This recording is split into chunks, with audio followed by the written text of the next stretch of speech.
and welcome to Just Onside. It's a lovely, gorgeous Monday afternoon in Blackburn.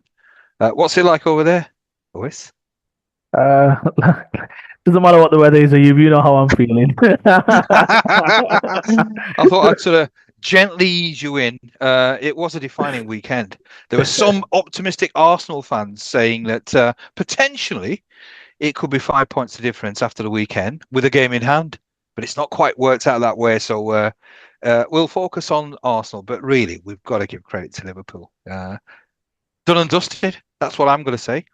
You, for those Liverpool fans watching, I hope you're sorting out your accommodation for the open top bus parade. Excellent performance and worthy title winners. So, OS, as an Arsenal fan, you must be absolutely gutted for the way that you've meekly surrendered again. Arteta, what is he doing? He's got to go.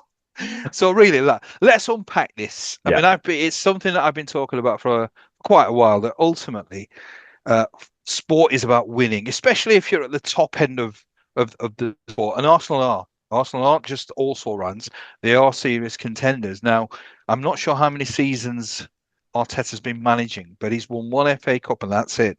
And this is another season, perhaps, where he's going to walk away with absolutely nothing. Now, I know our fans are going to talk about injuries, about mitigating circumstances, but at what point do you draw the line and say this man potentially is not the man who's going to win us things? I think he's a great coach, there's no question, but it's about winning things.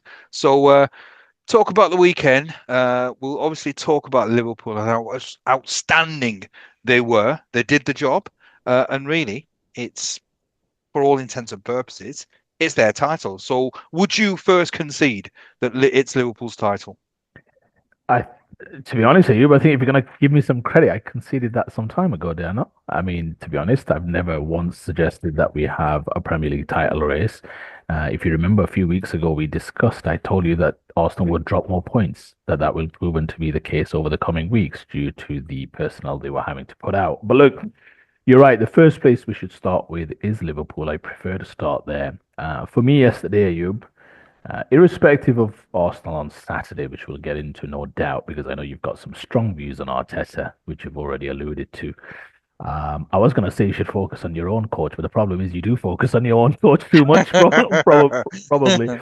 All jokes aside, what we saw yesterday, Ayub, at the Etihad Stadium was a title-winning team. That's the first thing.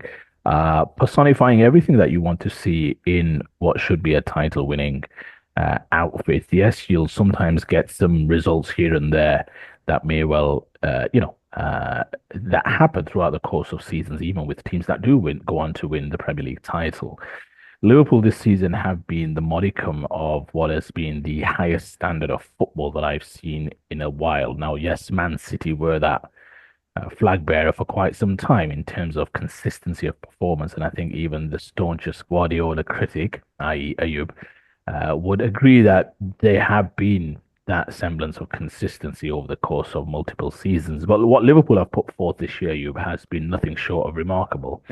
Arne Slot's first season, I've probably been their biggest or one of their biggest supporters in terms of raving about the consistency that they've put forward this year. Many have perhaps spoken that Arsenal should have been the ones to take advantage of a decline with Man City's fortunes this year. But you ultimately have to go up against the competition you face and give Liverpool immense credit. Yesterday, what you saw was a team completely in, let's say, perfect cohesion in terms of what they wanted to achieve yesterday at Etihad.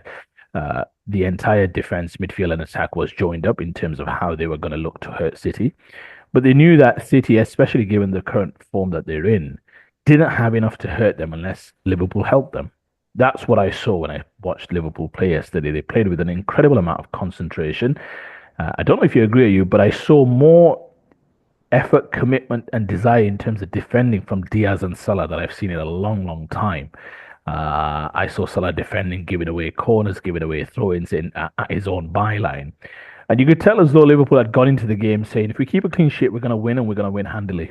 And that's exactly what happened. Now, Liverpool's biggest, I guess their own supporters would suggests that they've sometimes, at times, you saw against perhaps Everton, against Villa, they've not put as high enough of a premium on clean sheets. You saw them concede three at Newcastle, I think, early on the season.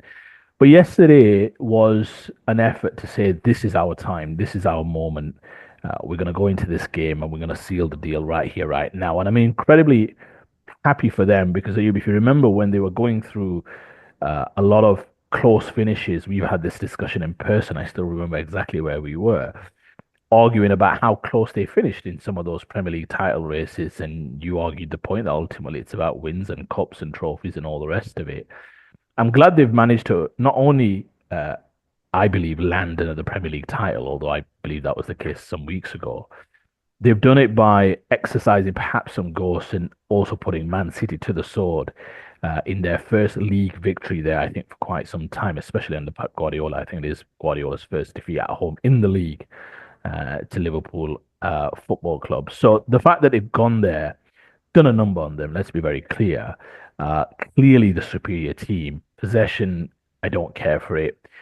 Anybody who watches the game will tell you that Liverpool were much the superior team, and they deserve their flowers. They've come close multiple times under Jurgen Klopp. The fact that they've managed to secure a title by also doing the double over Man City, Mo Salah, incredible. We'll come on to him shortly, Ayub.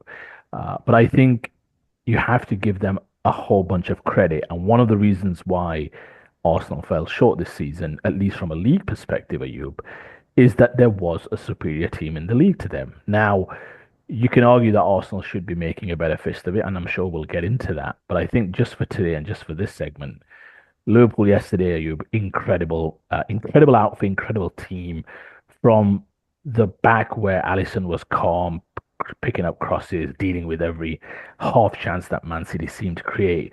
The centre backs immense. I know you're a huge fan of Kanate, Van Dijk's obviously imperious, Mm. but everybody to a man played incredibly well. Smart tactics from Arne Slot, playing without a recognised striker, knowing that the runs from deep from Curtis Jones and Szoboszlai was going to cause Man City a whole load of trouble. And then obviously you've got winners and killers, and arguably, Ayub, a player in arguably the greatest form we've ever seen in the Premier League. Maybe there's a little bit of recency bias in there, but there's no player that makes as consistent a mark in the big games, in all of the games, it appears, than what Mo Salah's putting forward right now. The only thing that could stop him, perhaps, from having arguably the greatest season ever in Premier League history, I think he may well be there anyway. I think that needs looking into, is whether or not he plays some of those last few games if and when the title is wrapped up, because by that time they might be focusing quite a bit on Champions League football as well. But in terms of the statistics, I mean, the arrogance with which he's scoring now is just a man who just feels, give me half a chance, I'll score. And that's imperious. I think all footballers dream of being in such moments and in such form. Liverpool, incredible, Ayub. Clean sheet, a great away victory. I think I'll have to check, but I think they've got, I think the best defense, close to the best defense in the league, clearly the best top scorers in the league. Incredible performance. They deserve to be the Premier League title winners. They've set a standard, Ayub, that is something to fight for, to lead for, to try and fight against next year for some of those other rivals. I think it always helps, in my opinion. I've never been one to complain about Man City's dominance. What appears to be Liverpool's dominance this season, that's the bar, that's the level that other teams have to aspire to and catch. And I think they are well worthy winners of this Premier League title. Yes, it's done. I thought it was done a few weeks ago. Arsenal were never going to be able to keep up, not with the current uh, kind of personnel that they have. And that's no excuses. That's just watching the games. That's all I was doing, watching the games and seeing that Arsenal was struggling their way because they didn't have recognised centre forwards, not recognised wingers, missing obviously their best player in Saka. And when you're already a number of points behind, that's going to prove itself out, and it has done. So it wasn't a surprise to me. But Liverpool, Ayub, incredible effort. Uh, will win the league. I've said, oh, this is wild. Now that the draw's been shaped up, if they can get past PSG, I think they definitely get to the semi-finals where they could face Real Madrid, but they'll have their sights set on that competition as well. But an incredible effort, top team, highest standards possible, and they deserve all the compliments that they are getting today, I feel. Very gracious summary from Aguna. But I think you've summed up what most football fans of thinking. It has been an exceptional performance. I mean, I think there are questions in terms of Man City. I mean, obviously, Man City have had one of the poorest seasons, if not the poorest season, under Pep Guardiola. Arsenal, as always, have been hit and miss, and they've obviously missed at the wrong time. I mean, this was, I mean, we you talk that it was a foregone conclusion, but really, I mean, there was it wasn't beyond the realms of possibility that Man City could have beaten Liverpool. You expected the Arsenal to win West Ham, and if that scenario had played out, it would have been, I think, 5 points with a game in hand for the Arsenal. So it wasn't. I mean, you talk as if it was a foregone conclusion, but I think it was still sort of glimmers of hope. But you had to do your job. The Arsenal had to do their job, which is really what I want to focus on because uh, the term sort of bottled it's quite a popular phrase within the game of football, and obviously none more so than with Kevin Keegan and Alex Ferguson. But Arsenal have been over the last couple of seasons they've been notorious when it's come to the crunch. I don't know whether it's a manager issue, whether it's a player issue, whether it's a combination of both. But really, as an Arsenal fan, I would find this unforgivable. At home against an indifferent West Ham, it's unforgivable. That should have been 3 points. And really, you should have pushed Liverpool a lot harder than what they have done. I mean, now the season's over, really, in terms of that title. I mean, it probably might have been, but really, with the game in hand and being 5 points behind, it still was of concern to Liverpool. But I think now there's absolutely no concerns at all. So my question to you now is, and I know what you're going to say. I mean, I've spoken to other Arsenal fans, and they're still thinking Arteta is the right man. But at some stage, I mean, I've talked to you about this before that I view sports ultimately about winning things. Now, there is no question this is a great coach, but sometimes maybe you need another coach who's capable of winning trophies. Now, we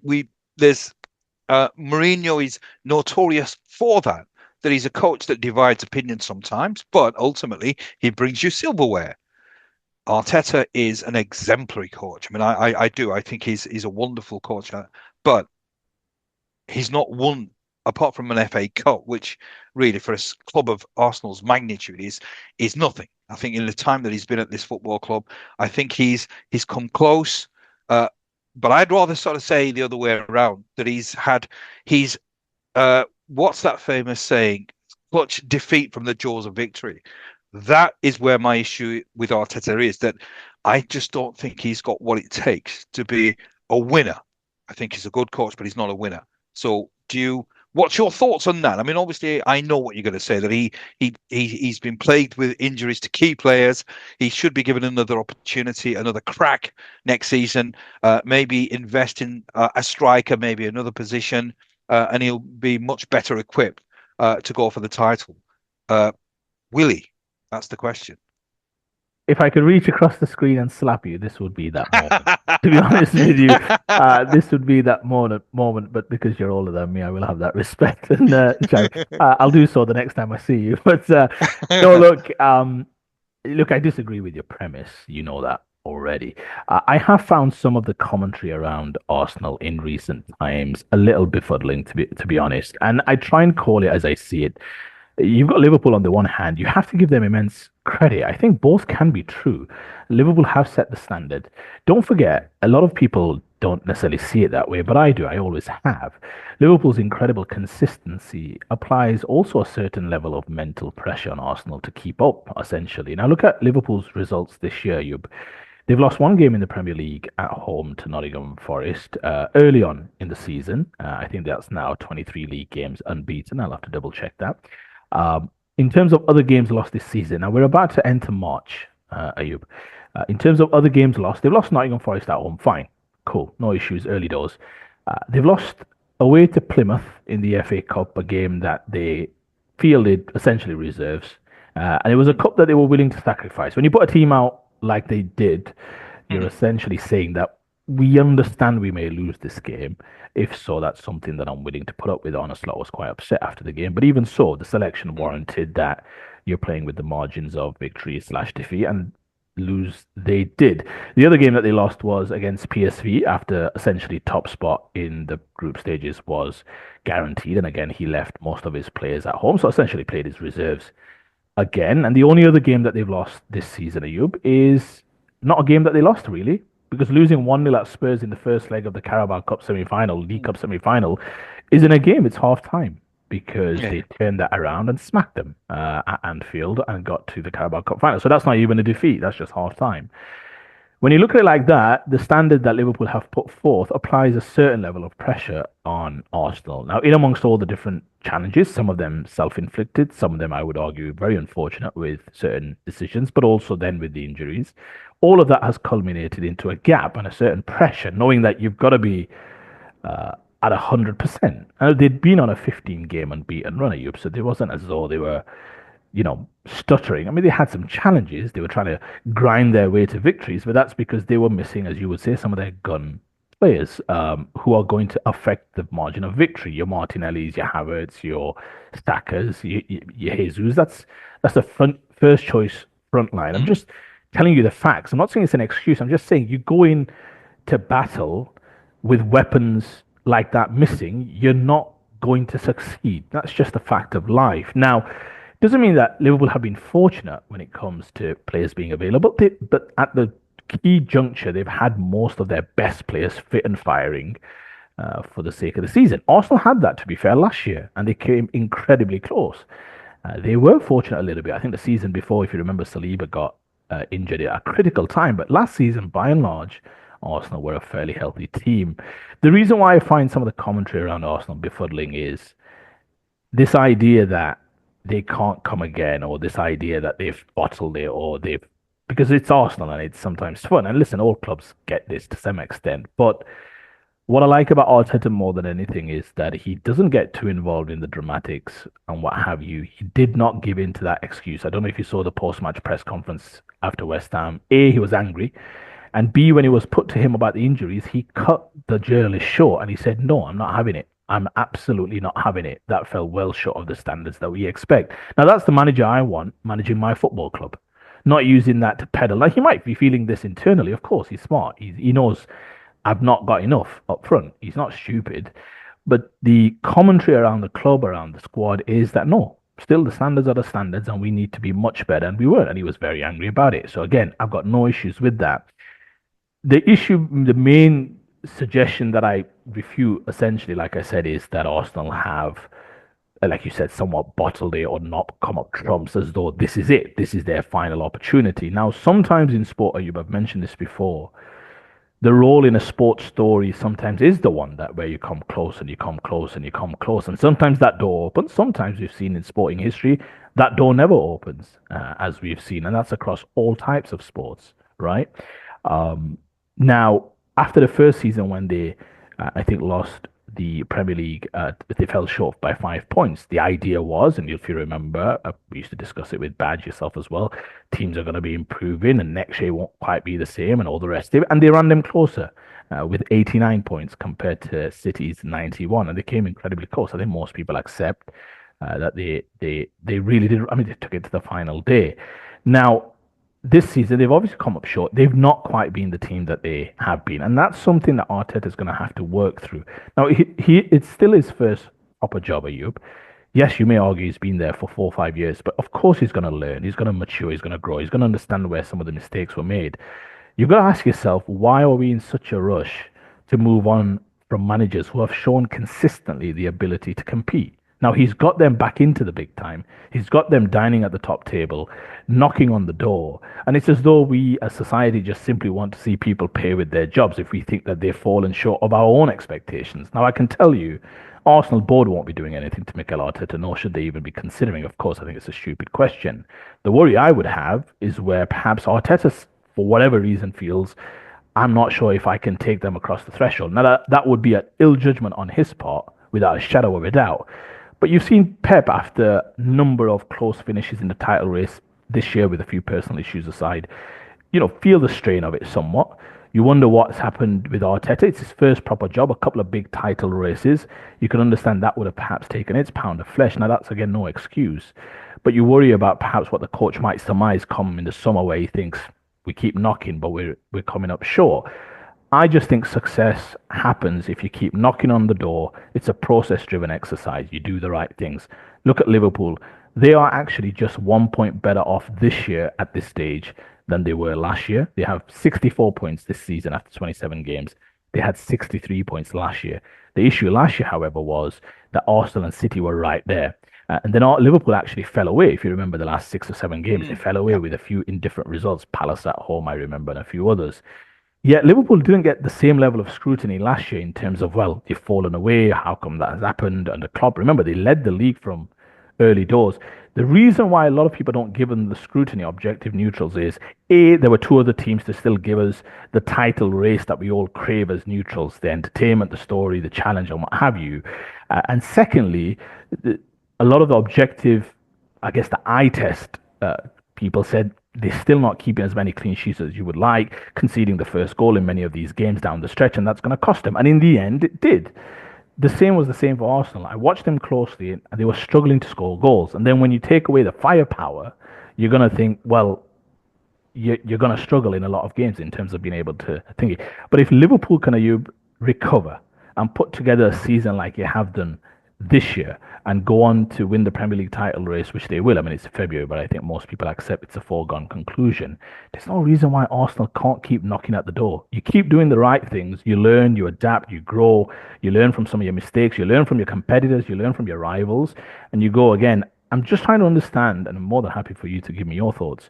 What is this kind of perverse need and kind of within footballing circles and I guess talk shows and all the rest of it, this idea, this incredible scrutiny. I thought, I want to say disrespectful, but I just can't understand the sentiment behind going after Arsenal in this type of way as though they've uh, uh, kept us devoid of a title race because everybody wants exciting football going into the back end of the season, game weeks 34, 35, 36 down the stretch. Yes, they've come up short, and I think they deserve scrutiny for that. But ultimately, they're still probably well enough place to finish second. I'm not saying that's something to celebrate, but it's as though they've fallen off the map and going to be finishing like or dwindling in like 10th or 11th. It doesn't make sense to me this level. I think there seems to be some semblance of calm and the idea that you go again, you compete, you fight, you scrap. You only to start giving in and thinking, okay, well, it's not meant to be, and that's another season. We're not self-entitled. Who said that Arsenal have a right to win the Premier League title? We have a right to keep fighting and competing, and that's what they'll, I guess, hope to do until the last ball is kicked. I didn't have it as a title race because one team is superior, but there's no reason why next year they can't go again. And if they make some changes, hopefully keep some of their best players, make some additions, the manager learns, grows. What's stopping them from perhaps challenging next year? I don't really see the argument against that idea.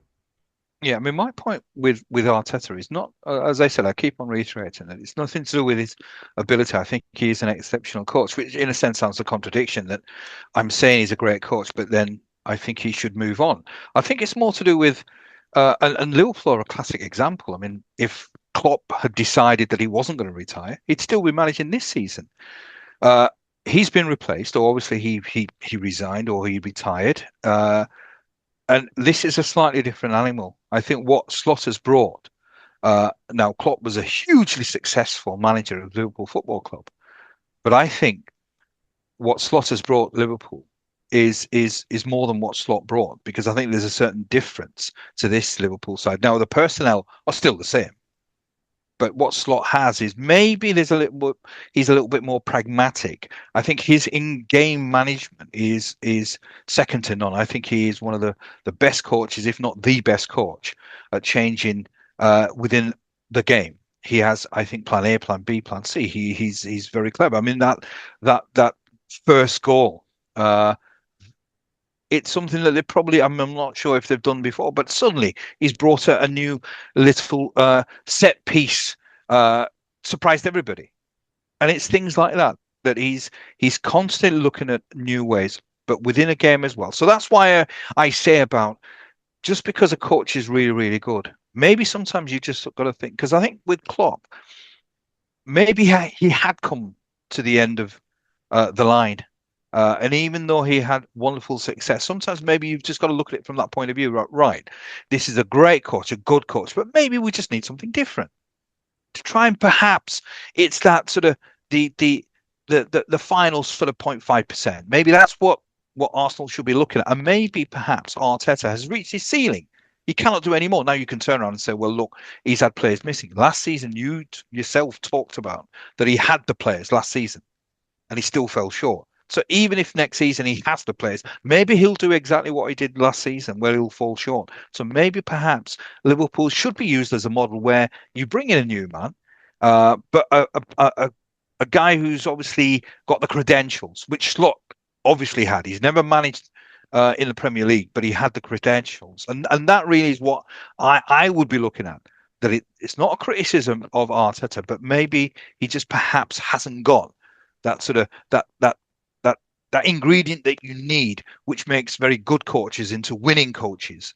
I just think it's too much of a sweeping statement. I think there's a conclusion you're reaching for that is not really substantiated. I mean, he's shown that he can walk that last few miles. It's the very last mile, and yes, the last mile is the hardest. I'm not Yeah. disputing that.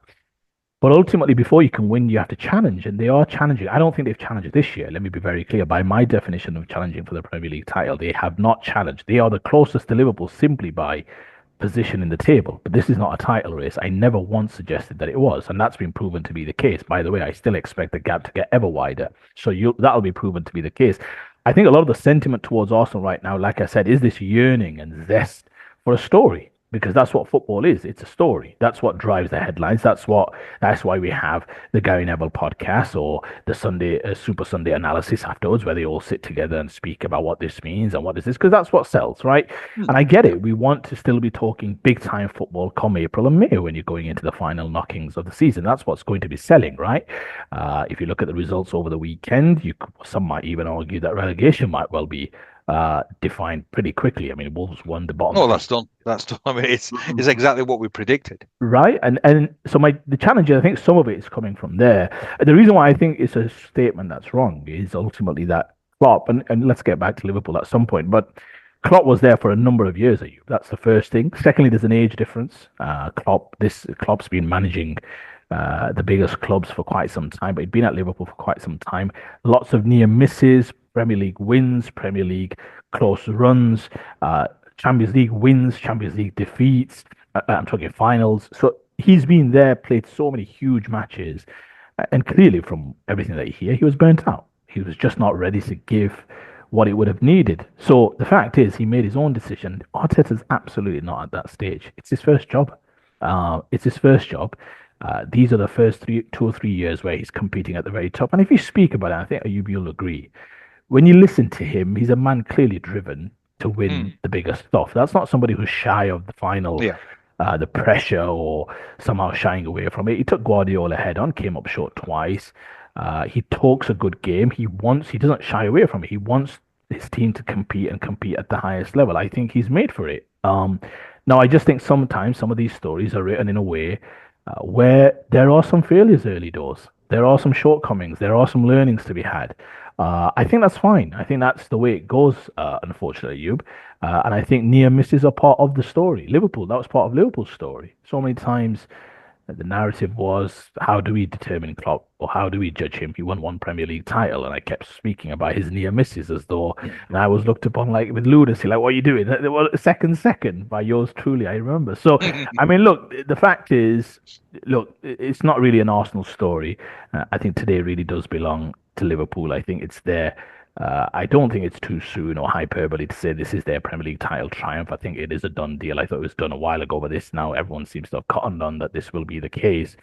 What are your thoughts? Are you obviously saw the performance, you saw the game. Speak about Mo Salah, obviously under the imperious performance. I thought the whole team as a whole was absolutely. I mean, that's what you need. You want a Yeah. statement. You need 11 men.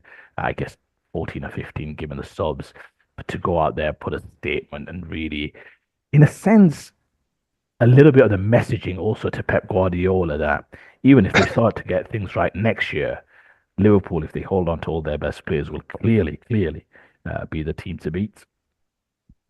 Yeah, I mean, it encapsulated exactly what Liverpool are all about, and it was the professionalism because they knew that Man City is a wounded animal, and they were professional, they were clinical, and really it was under normal circumstances, you would have thought, I mean, if this was last year, City would have been chomping at the bit. But this was a Liverpool clinical performance. They did what they had to do. And that's really what I saw. It wasn't a case of, right, we're going to go gung ho. No, we're going to do what we need to do. This is a much weakened in terms of performance, in terms of ability, Manchester City. And they went in with the attitude. You could tell that, right, we're better than this team, but we're just going to maybe be clinical rather than gung ho, and that's really what it was. It was just a very professional performance, and you could almost tell that this wasn't games of old where there was lots of drama, lots of Yeah. excitement. It was a Yeah. game where they Mm. just thought, right, we're here to get a job done, and they did the job. And it really was. It perfectly encapsulated where those clubs are at this moment in time, and it the performances were exceptional, excellent. And you talked about Salah, and it really is. I mean, is there any more superlatives left to describe this guy? This guy is just absolutely another level, and it will be a travesty if he doesn't get the Ballon d'Or. Now, I know there's various politics involved in the Ballon d'Or. Maybe perhaps it usually sort of means that the team has to win a Champions League or something like that. But really, whether they win the Champions League or not, this guy is just the most exceptional football player at this moment in time. He's not just an effective player. You talked about the defensive work as well, and he always does. He always puts in a shift, but maybe this was even more of a shift because he knows that it's almost as if right, if we get the points here, especially knowing Yeah. the result of the Arsenal, it's job done.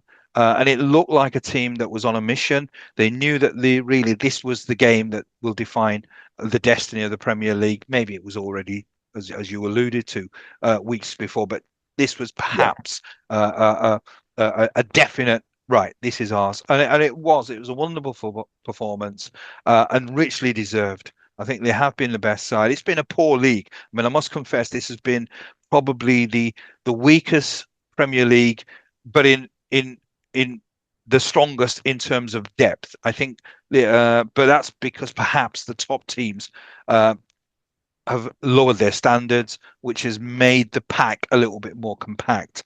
But deserved winners of the Premier League, and Slot has been absolutely outstanding. I think he has been, to me, certainly. I mean, people talking about Iriola as manager of the year. Yes, you can make an argument for that, Mm. and same with Nuno. But in terms of what Slot has done, because yeah, you got to give him, I suppose, the fact that he inherited a really, really good set of players, but still, he had to do the job, and he's done it incredibly well. And as I said, his in-game management is second to none. He's superb. The changes that he makes, his team selections, and he it's never you can never sort of second guess Slot, and that's the art of the manager or the good manager, that they're not predictable. Predictable in a sense where you certainly have a philosophy, but I think he's been wonderful throughout the whole season, and I really, really hope. I mean, I think PSG, it will be a walk in the park. They'll do PSG, not a problem. The hardest game they're going to have is Real Madrid. If they beat Real Madrid, they win the Champions League. Simple as that. Yeah, I mean, just like starting with your final point there, it's going to be a little bit tricky, right? Because PSG, you're right. I'm with you. I think they've got too much for PSG, although PSG are one of those unusual teams, uh, scoring 10 goals in their qualifying and obviously beat Man City at a game that you were at. So I mean, I'm with you. I think Liverpool have too much, and then they should come through. I think it's Club Brugge and Aston Villa in the quarterfinals. They would then potentially face either Real or Atletico. I mean, Real have got to get through Atletico. Real's route to the final, I think, you could be City, Atletico, Arsenal, Liverpool, Barcelona. I think in terms of winning the Champions League, I'm pretty sure I've got that right. So that's quite the murderous row you've in terms of winning the best Premier European competition that we have. But I'm with you. Yeah, I agree with you. I think Champions League for Liverpool, I think they can definitely get to the semi-finals, and then if it is Real Madrid, then I guess it's a bit of a flip of a coin to some extent. Real Madrid will be hoping to get through Atletico, and like I said, chances are they could play Arsenal or PSV in the quarterfinals. You mentioned about Slaughter. You're absolutely right. Everything he's touched this year has pretty much turned to gold. he lost obviously the third round or fourth round against Plymouth. I don't think they were too upset. Remember, Mm. they had the Carabao Cup final in their pocket at that time. I think that at that time they'd already got to the final. I believe I'll have to double check that. Well, regardless, they would have felt confident of beating Spurs anyway. So they had a little bit of, let's say, equity built in. Obviously, the Premier League title was the be all and end all for them this season, but they well placed out there, you to do Mm. the treble, albeit with the League Cup. So that's one thing. He's been incredible. I think calmness is the word I thought of when I watched them yesterday. I thought of it as I don't know if you agree, you, but very much like your typical Champions League game when you go away from home and you Mm. just want to do a number on the team in Yeah. terms of knowing that we just dig in, we keep it tight, we keep it solid, we'll get some opportunities and we'll score. I think that must be a very empowering feeling knowing that you've got the best player in the world at the top of his game. There's one thing having the best player in the world, and there's another having him right in the midst Mm. of what is Yeah. arguably like the greatest purple patch. And I call it a purple patch. I don't mean to say this is a fluke in any way, but he's right in the midst of that Mm. incredible form. It's not as though he's not scored for 2 games or something like that. I mean, he's that incredible where he's leaving his mark in every single game that he plays for Liverpool Football Club. So that's incredible. Um, and I think it must be incredibly empowering when you have that game where you say, we will get opportunities because we have him and we have a very high functioning, well drilled unit. So everything about that team, are you right now, if you ask me, just exudes what is a title winning team. You've got the dominance of the centre backs in terms of not letting anything through. Even Trent Alexander Arnold was very disciplined with his running yesterday, very rarely caught out of position. It was though Slot said to him, we don't need you to create so much for us tomorrow. We just need you to help us keep a clean sheet. The rest will help itself. You could sense that picked and chose his moments. Obviously, an incredibly well functioning middle three, I guess a middle four yesterday to some extent with the deeper runs of Jones and Sabozlai. And then you've got the endurance and the kind of industrious nature of Luis Diaz and the class of Salah on that side, knowing that the goals will be there. We've got Mm. enough to hurt this team, especially running through the middle, because this team right now is going through a bit of a difficult period in Man City. So, incredible calmness, professionalism, concentration, everything that you'd want. But again, knowing full well that you've got the tools to hurt them and hurt them, they did well in control of that game, comfortable, front to back, an incredible team. I think next year they'll probably get stronger if they can especially hold on to some of their big boys and big players, and they are big players. Arguably the two best players in the league right now in Salah and Van Dijk. Obviously Trent Alexander-Arnold being arguably the best fullback in the league, especially with his ability on the ball. So yeah, incredible achievement for them. They'll have plenty more opportunities for us to wax lyrical about them, but they deserve their flowers. They are, like I said, the standard again. But again, they were a team that slightly fell away last year. This year, showing no signs of the same, Mm. albeit as well as the fact that you mentioned it, you with pretty much the same personnel. So it shows with a few little tweaks and perhaps a slightly different approach, you can come again. So yeah, Liverpool incredible effort and well deserving of what should be a second Premier League trophy this decade. Excellently put. And just before we go, I mean, you touched upon it right at the end about if they've got the same personnel for next season, and that's been the talking point for a number of months, especially amongst Liverpool fans. I mean, you've got players out of contract, and massive players, and the biggest names, in my opinion, are Van Dijk and Salah. Now, I was only talking to a Liverpool fan this morning, and I sort of said that Trent and Alisson you can replace. Uh, Van Dijk is going to be tough, but Salah is just irreplaceable. But Van Dijk as well. I think Van Dijk, apart from being an unbelievable defender, I think what he has, which many defenders don't have, is he's a true leader. He really is. I think you cannot. I mean, you can probably have a player that is comparable in terms of ability, but in terms of his leadership, he really is a dominant character. He's a strong character, and maybe these are the sorts of characters that Man United need to be looking at if they want to get away from the malaise they're in. But that is where I think uh, that the loss, if Van Dijk is to go, it will be felt the most. Apart from him being a really good defender, I think he's such a an iconic leader at Liverpool Football Club.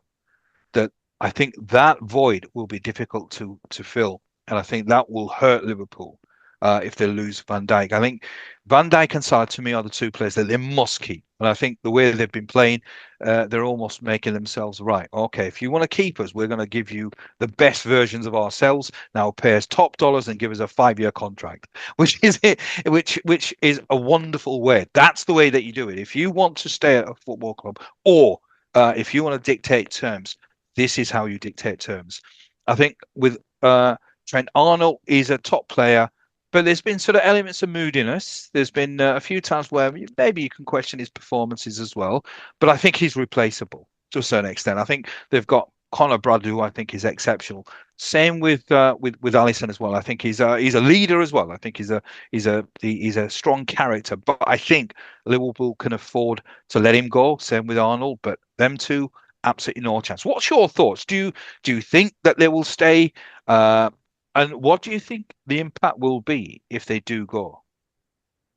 Yeah, I mean it's a difficult one, isn't it? I mean, they obviously bought that other goalkeeper. You mentioned Allison there. I think he's in contract, but they bought that other goalkeeper. I guess Kelleher may well move on. It'll be interesting to see if this new goalkeeper usurps Allison. There's nothing to suggest that his form is such that where you would consider a replacement. Now he may want to move on for his own reasons, and that's fine. I mean, players do that all the time, but goalkeeper, although it's an incredibly important position, I guess the best goalkeepers are the ones that you don't notice, Ayub. And Alisson yesterday, very calm, very relaxed. There was that funny moment in the first half when Van Dijk was telling him, "Hey, let's try and catch the next one," and the same corner was crossed in, and he caught it, and it was just a funny little moment. But in the first half, but he's a top goalkeeper. I do think, to be honest, that Arsenal's goalkeeper is in his league, let's say, I will say that. I think Rye's a top goalkeeper, but Alisson's done it longer, so you Mhm. perhaps give the nod. That's fine in terms of level of deference.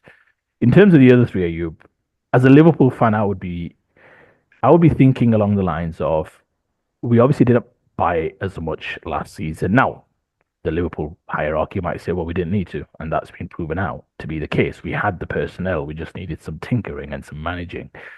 But if I was a Liverpool fan, I'd be thinking, with respect, even though each season has its own story, has its own narrative, has its own kind of ups and downs, injuries can happen and all sorts, that this is the time to make hay, Ayub. I mean, look, you've got a Man City team who are your perennial rivals. Even next season, Liverpool will be looking at City. Let's not get it twisted Mm. in terms of where are they at, what have they done in the summer. Obviously, they've got the verdict coming up. So what would that look like? Guardiola, but you get the feeling they're going to Mm. invest. They'll have Rodri back, so that definitely improves them uh, easily, like 15-20%, in my opinion, just by having arguably the best player in the world back. So you've got all of that happening. But Liverpool, this is Liverpool's time to make hay, Ayub. Now, you're right about Van Dijk and Salah. For me, at this stage, these two footballers are essentially they're writing their own salary, aren't they, at this stage? I mean, Mm. that's what they're doing. You want to be in this type of position when it comes to negotiation and leverage. Now, Liverpool might well look at it and say, look, we're all calm and this will sort itself out.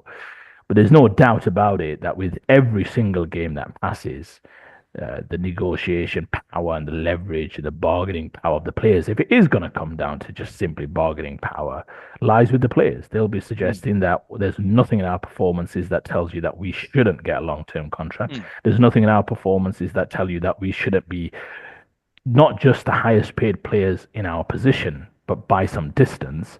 Mm. So there's a lot going for it. Plus, the fact is, we're going to deliver you at least one more Premier League title, maybe a Carabao Cup, maybe even the Champions League. So they're going to go into it Mm. with a lot of leverage. I don't think the agent's going to have to do much.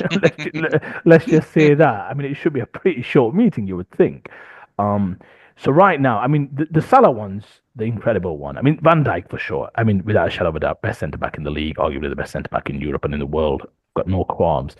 But Salah's doing something what is unprecedented, unique. I mean, 25 league goals, 16 league assists, I believe. He's going to end up with probably 30 league goals at least, and 20 league assists. I mean, this is unfathomable. This is going to be the best season that any player has had in Premier League Mm. history. He's going to cap it off with PFA Player of the Year, of course. I don't think anyone else is getting any first player votes, although the voting is still a tad early, so maybe Cole Palmer and what have you may pick up one or two. But he's going to win that. He's going to hopefully win the Ballon d'Or. And again, it is just I don't understand. I mean, it's going to be very difficult for Liverpool to barter with him when it comes to the negotiation table to say, well, more we're a bit worried about this or we're a bit worried about Mm, that because he's allaying all of those fears and allaying all of those fears, I should say. And just finally, like I mentioned, if I'm a Liverpool fan, I'm thinking Man City have got a long way to go. You saw that on the pitch yesterday, you in terms of that being a competitive game. It wasn't. Now, Rodri will improve things. Let's not get it twisted. But I don't think he covers the gap in terms of mm, what Liverpool put forth yesterday. And they will see that Arsenal are still short for whatever reason. And you can surmise a million things. But until they cross that line, they've got to show that they can cross that final threshold. And Chelsea still look a little short. United and Spurs look a mile away. There's still question marks over those coaches, although Ange has picked up a few good positive results. So Liverpool got to be thinking, surely this is our time. mm, Salah still peak of his powers. Van Dijk centre backs generally can go on a few more years anyway. You, if we can keep this thing together with a few tweaks, maybe they can move on from a Nunes. Maybe they can pay big for an Alexander Isak or somebody like that. I think there's some talk about the left back position, Kirkes of Bournemouth, and maybe others that they're looking at. This is absolutely the time to hold on to. And you ended the question to me about what happens if they leave. Well, I think it's pretty obvious. I think if they lose more, they will not start next season as title favourites. I just can't see it. Not for the life of me. Equally, I feel if they lose Van Dijk, I don't see how they can start as title favourites. Now, I don't know who does, but they mean that much to that particular football club. Now, if Arnold leaves, you are right. Now, he's an incredible footballer. You lose some of the special stuff that that boy can pull off on a football pitch. I saw some of the passes against Wolves. There's some stuff he does that no other fullback can pull off. It just they aren't even in his league. Um, but you can bring in maybe a more defensive right back. You can get a few more maybe clean sheets. You can be a bit more stubborn. And if Salah can still perform like he does, you've got that in the midfield runners. That still should be enough to be potent. So I agree. I think Salah and Van Dijk are irreplaceable at this stage if they want to make hay. And that's mm, how I would be looking at it if I'm a Liverpool board and if I'm the Liverpool management and if I'm a Liverpool fan, which is this is our time. This is the time mm. when you win 3 or 4 Premier League titles, that kind of run, Ayub. It's there for them. I really do believe that. Moore's in peak condition, as you always say, never shy of Mm. pulling off his shirt and showing us what he's all about. But they are in incredible shape, Mm, fit and firing. Some of these players are going to win their first Premier League title. Gravenbergs, the mm, McAllisters, and others, Szoboszlais. They can only go on to feel a little bit more mm, confident and more arrogant heading into next season. So yeah, this is their time. I genuinely believe not only is it one Premier League title, there are 3 or 4 perhaps in the reckoning. Okay, 4 might be pushing it, but 3 definitely in terms of the way this could work out mm. if you just play your cards right and navigate. And then become a team for the ages. Now, some might say that's still a bit premature, but I'm sure you agree with me that the environment and the playing field right now suggests that not only will they win this year's, but they should head into next season if all their cards are intact as title favorites next year.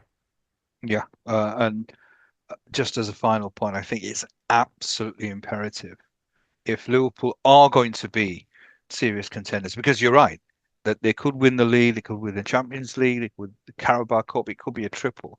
But if they lose Salah and Van Dijk, it's a completely different ball game next season. And really, it's that's how important these two individuals are. So really, I think I mean I'm not sure what discussions have already taken place, but really, that if they are not Liverpool players next season, then I think as a Liverpool fan, I'd be absolutely distraught because really it's they're on the cusp, and you're right, they're on the cusp of greatness. I mean, because this could be their epoch. This could be the next 4 or 5 years, could be Liverpool's.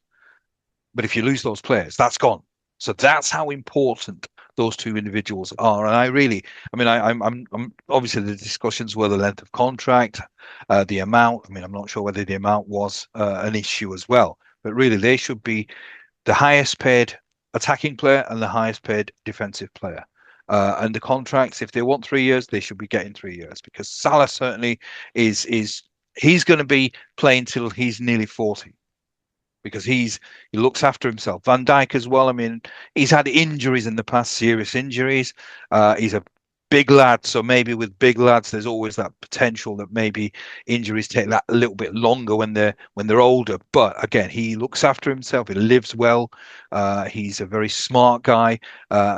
So he's somebody as well that perhaps still got 3, 4, 5 years of high quality football. So if Liverpool don't tie them down, then it's a dereliction of duty, unless they obviously ask for ridiculous amounts of money, which at the end of the day, I mean, this is not Saudi Arabia, so there is a limit, there is a ceiling.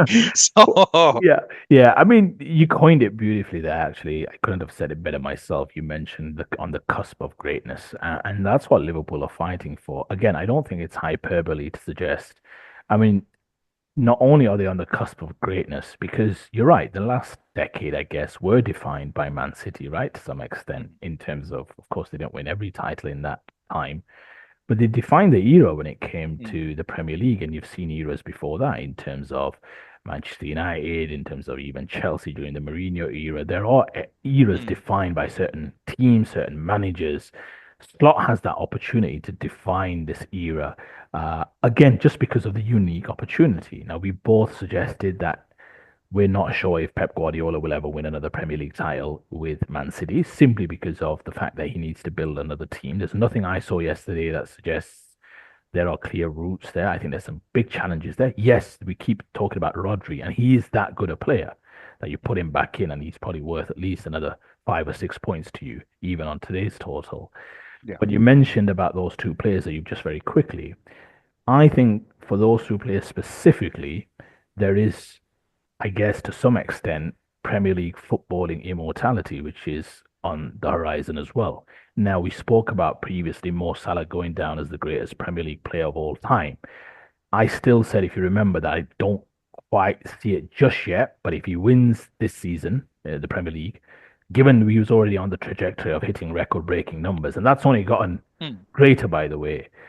Just to give you one statistic, no player in the history of the Premier League has gotten a goal and an assist in both games against the Premier League title champions. Let's say the Premier League champions. He's done that with goal and assist at Anfield and at Etihad against Man City this season. He is only getting better in terms of breaking those numbers. mm, Now, we said that would probably put him in the conversation. Most accept it's Henri right now, but we accepted that that would probably put him in the conversation already. So we could pretty much nail that in, that he's in that mm, conversation. Now, if he wins another title at Liverpool, let's say next season, he's not falling off a cliff. Let me be very clear in terms of numbers. It might not be to what this season is. If it is, mm, boy oh boy, yeah, we're in for some run. But they're both fighting for footballing immortality. Salah's fighting to be considered the greatest Premier League player of all time. I think that matters. And to be honest, I don't think it's selfish for that to matter because I think it's mm, such an iconic moniker to be kind of labeled with. And I think Van Dijk is absolutely in the running to be the greatest centre back in the history of the Premier League. Now, mm, I thought he was well in that. You spoke about injuries. He's had the one big injury, if you mm, remember, when Jordan yeah, Pickford nearly blew his leg off with what was an incredibly reckless challenge. Wasn't sent off for it, by the way. yeah, Um, but yeah, after that injury, if you remember, the next season he struggled mm, somewhat, and they say mostly it does take a year after mm, such an injury. Now he wasn't poor; he struggled by his mm, extremely high standards. He's absolutely back to the peak of his powers. But he himself, the only thing you can knock him for is that he hasn't won more Premier League titles compared to his peers. That's all. And yeah, I'm talking about his peers. If you remember, we did that show where I put, I think Ferdinand three mm, for me. Company was second, and John Terry was the greatest centre back. But the one thing they have is a few more Premier League titles in the yeah, bank. If Van Dijk can get a second this season, maybe a third in the next couple of years. Now that now puts you in that reckoning. If you yeah, remember, Yap Stam won three in a row for Manchester United Football Club. That, alongside the fact he's obviously already lifted the Champions League. Obviously, Henderson was captain, but he's won a Champions League. He could win a Champions League as captain of Liverpool Football Club. You're now putting yourself in those pantheon grades. So I think both players have that on their minds. Salah may well articulate it more than perhaps Van Dijk is, who keeps his cards close to his chest.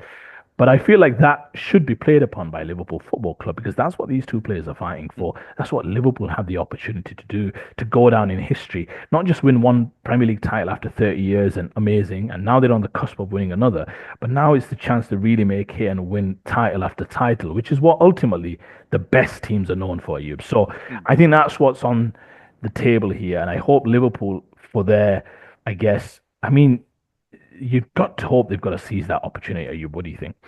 I hope so. I really, really hope so because uh, there's a possibility that we could be playing Liverpool next season. So it will be absolutely wonderful to have Van 12 Dijk. nil. 12 nil. But it doesn't matter. We'll be in the Premier League. But 12 nil. again, but it is. I mean, it would be it you want. I mean, we call the Premier League the best league in the world, and you want the best players playing in the best league in the world. So it would just be, and I just can't imagine Liverpool not having Van Dijk and Salah. So I think Liverpool, uh, in their infinite wisdom, should try everything they possibly can do within reason. At the end of the day, I mean, I suppose no players are bigger than the club, but there are some players who are very, very big. So maybe there are exceptions to every single rule. But I do hope that whatever their, I mean, they seem like, I mean, as I said, uh, these are decent individuals, but obviously they're talented individuals who know their worth. So they're not going to sell themselves short, but you are probably, I hope you're right about legacy as well, that these are individuals who perhaps play football not just for financial gain, but also for creating history. So hopefully, if Liverpool can play upon that, they'll have to be rewarded well. At the end of the day, as I said, these guys have got plenty of admirers, and they can earn huge amounts of money elsewhere. So they will have to be well rewarded. But I want to see them playing for Liverpool next season, and hopefully, Leeds can uh, play against Liverpool with these two individuals in there. Yeah, and one final point, Ayub. You may think I'm lying, but it's not the case. Ultimately, if you want to be the champs to some extent, you want to beat the champs, right? I'm somebody who does like the idea of competition. Yes, of course, you want to play 38, win 38, and kind of win the league at a canter every single season. Of course, that's amazing and that's happy days. Doesn't happen. But there's a part of me that really does believe this that if, as an Arsenal fan, I want Arsenal to keep knocking on the door and compete, then there's a part of me that doesn't want to take the easy way out. Absolutely. Now, some might say this is stupid. No, let them lose their best players. And losing your best players is sometimes a rite of passage that all teams go through. PSG have lost Mbappe this summer, and it happens, right? You've got to deal with the circumstances or the consequences. But there is a part of me that thinks this is the best Liverpool have to offer this season. I mean, this is an incredibly high standard. To some extent, you want to beat them at their best. And that's what, Mm. in a sense, rivalry is. And that's what competition is. That's what elite level competition is about. Not taking the easy way out. You meet that challenge head on and you say, if we're going to win, you also want to have a team kind of worthy of winning against, so to speak, and creating those storylines. Now, yes, of course, we all want to win regardless. You're going to take it irrespective. But there is something to be said about facing that challenge head on and going up against it because that's what sport in the professional ranks, Ayub, is about in terms of competition. So I think it's good for the league.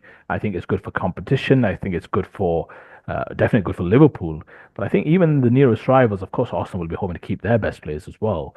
But to some extent, you want to take them on at their best and see if you can compete with them, because that definitely makes the Premier League title, if it does come about, all the more sweeter. So yeah, a lot to look forward to from a Liverpool perspective. They are in a great place right now, Ayub, in terms of a new manager, a new dawn, a new beginning. About to win a Premier League title, maybe going deep, if not winning the Champions League for sure. Huge opportunities lie ahead. Carabao Cup final against Newcastle as well. I think Liverpool fans perhaps may well have an amazing few years to come yet.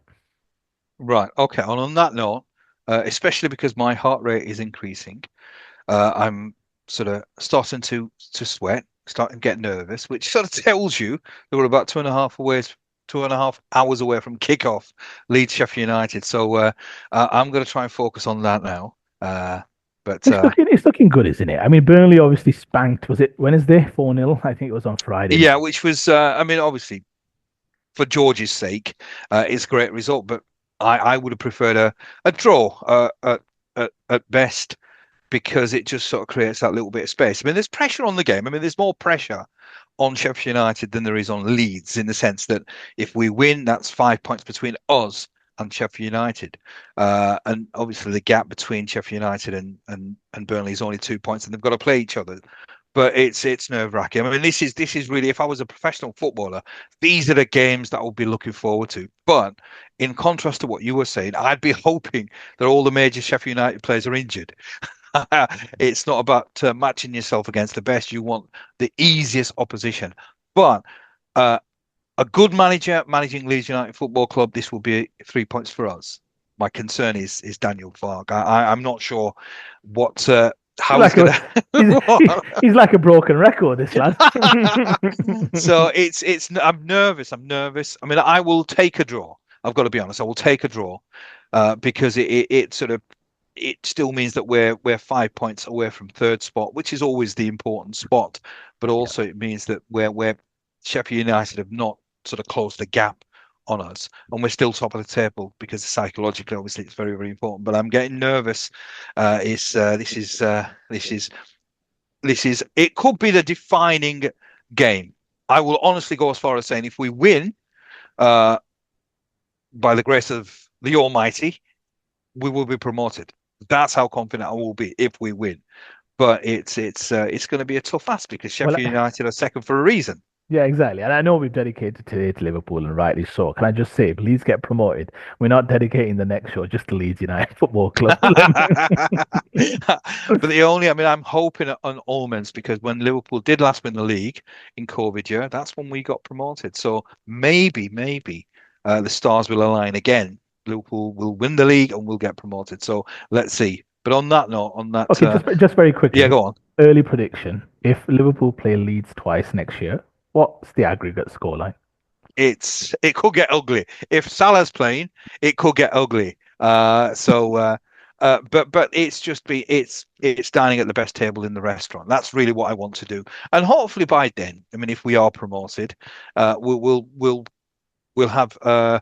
It depends on when we're playing. If we're playing quite early on in the year, Fark will still be manager. If we're playing towards Christmas time, Fark will have been sacked, and we'll hopefully have a better manager managing that side. I know you. You'd probably take Bielsa. I know you would. You'd just I mean, take he's Bielsa. he's he's the greatest manager to manage Leeds United Football Club, but also, I mean, his stubbornness sort of cost us dear.